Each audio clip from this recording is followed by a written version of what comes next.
மூன்று நிலையை நான் உருவகத்தில் சொல்ல வேண்டும். அடிமை நிலையிலிருந்து விடுபட்டேன் என்று சொல்கிறார் அல்லவா, அதனால் அந்த அடிமை உவமையை வைத்து நான் சொல்கிறேன். அடிமை யார் என்றால், எஜமானனுக்கு உரிய வயலில் வேலை செய்பவன் அடிமை, கூலி வாங்காமல் வேலை செய்யக்கூடியவன். அப்ப இந்த எஜமானன் 10 அடிமை வைத்திருக்கிறான். அந்த 10 அடிமையிடம் என்ன செய்கிறான் என்றால், நீ போய் வயல்ல உழுதுட்டு வா, என்னுடைய வயல்ல நீ உழுதுட்டு வா என்று அனுப்புகிறான்.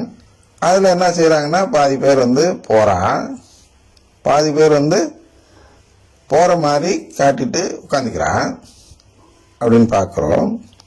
அப்ப பாதி பேர்னா ஒரு 4-5 பேர் போறான். அங்க போயிட்டு என்ன பண்றான்னா, ஒரு 4 பேர் என்ன செய்கிறார்கள் என்றால், வயலில் 4 பேர்ல 2 பேர்னு வச்சுங்க, 2 பேர் எஜமானனுடைய வயலில் உழச் செய்கிறார்கள். அதாவது பிளவிங்னு சொல்றோம் இல்லையா, அதை ஏற்புட்டி வேலை செய்து தருகிறார்கள். அதுல 1-2 பேர் என்ன செய்யறான்னா, எதிரியுடைய வயலில் போய் உழைத்து அவனுக்காக பாடுபடுகிறான். இதுல ஒரே ஒருத்தர் என்ன செய்யறான்னா, எதிரி தன்னுடைய எஜமானனுக்கு எதிரி என்று தெரிந்ததும் இவன் எஜமானனுடைய எதிரியாக இருக்கிறார் என்று சொல்லி அந்த எதிரியை சென்று அடித்து போட்டு விடுகிறான், கொலை கூட செய்கிறான் என்று வைத்துக் கொள்ளுங்கள். இப்ப இங்க எதிரி யாரு? சாத்தான். இந்த சாத்தானை கொலை செய்ய வேண்டும் ஒருவர். அவர் என்ன செய்கிறார் என்றால், அந்த சாத்தானை பகைத்துக் கொள்கிறார், எதிரியை பகைத்துக் கொள்கிறான் ஒருவன். இன்னொருத்தர் 2 பேர் என்ன செய்கிறார்கள் என்றால், இந்த வயலில் உழுவதில்லை. இந்த வயலில் உழுவாதவங்க எல்லாம் இந்த எதிரி எப்படி பார்ப்பான்? தன்னுடைய நண்பர்கள் என்று பார்ப்பான். ஏன்னா அந்த எதிரியுடைய நோக்கம் என்பது இந்த எஜமானன் உருப்படக்கூடாது, வீணாகிவிட வேண்டும். அப்ப இந்த எஜமானன் வீணாகிவிட வேண்டும் என்பதற்கு உதவி செய்வதுதான் அதில் போய் வேலை செய்யாமல் அவனுக்கு உதவியாக இருக்கும் நிலை.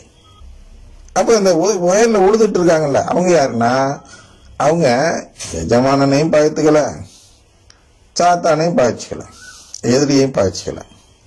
அப்ப இதுல யாரை அந்த எஜமானன் தன்னுடைய வாரிசாக ஏற்றுக்கொள்ள தகுதியுடையவர் என்று பார்ப்பார். இதைதான் நாம் அங்கே கவனிக்க வேண்டும். யாரை அழைத்து தன்னுடைய மேஜையில் தனக்கு நிகராக அமரச் செய்வார், தன்னுடைய பிள்ளை என்று யாரை தத்தெடுத்துக் கொள்வார். இந்த எஜமானனுக்காக எதிரிடம் சண்டை போட்டவனை தானே, அதேதான் நமக்கும் இங்கே வெறுப்பவர் என்று ஒரு வார்த்தை வருகிறதோ அதுக்கு வருகிறேன். அடிமைத்தன வீடாகிய எகிப்து நாட்டிலிருந்து உன்னை புறப்படச் செய்தவர் நான்.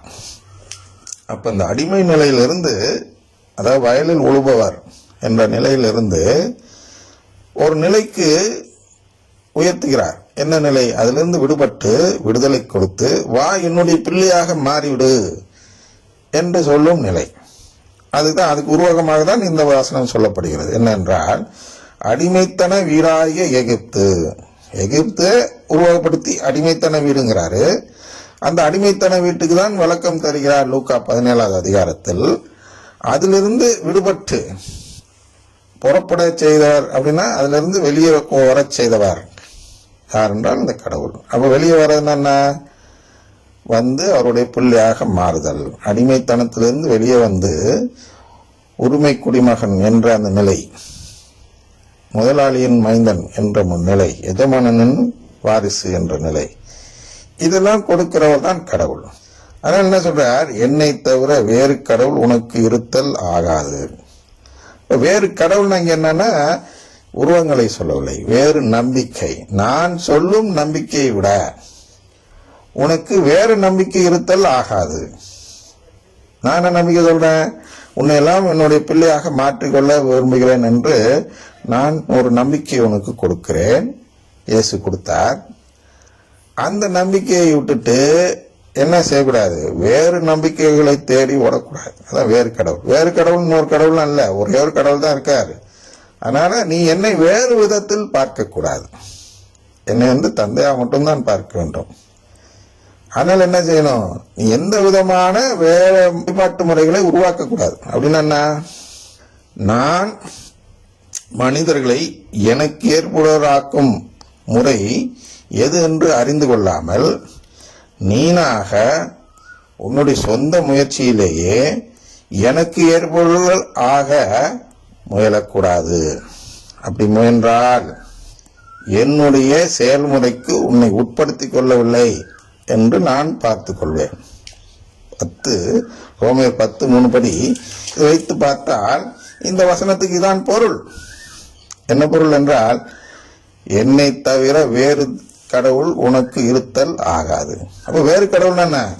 வேறு விதமான வழிபாட்டு முறை, அதாவது சொந்த முயற்சியாலேயே எனக்கு ஏற்புடாக முயலும் செயல்.